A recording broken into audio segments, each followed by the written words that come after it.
Okay, everyone, now we are starting with the quick recap of chapter number 8, part 1.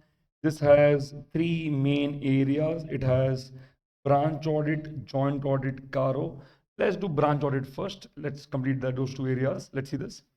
Now, in branch audit, what are they said? There are two questions here.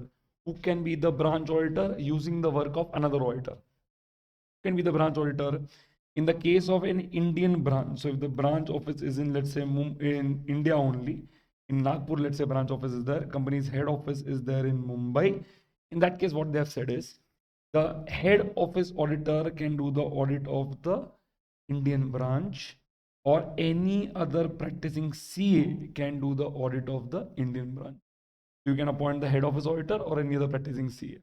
If the company has a foreign branch, then the head office auditor, that is company's auditor, can do the audit, or an accountant can do the audit, or any person qualified to be an auditor as per the laws of that country, they can do the audit. So in our example, as per the German laws, if any person can get qualified to be appointed as an auditor, we can appoint him the auditor of the Germany branch. Okay.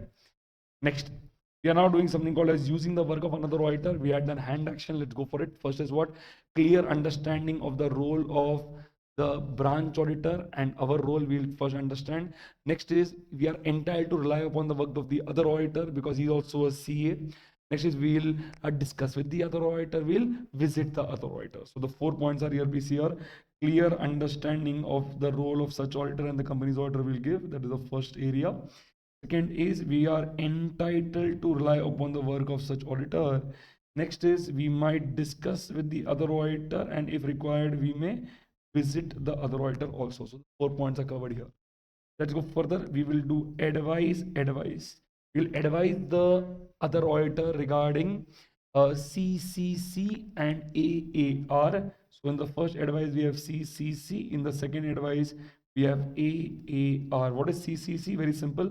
Regarding coordination of the effort so that jointly we take lesser effort to complete the work properly.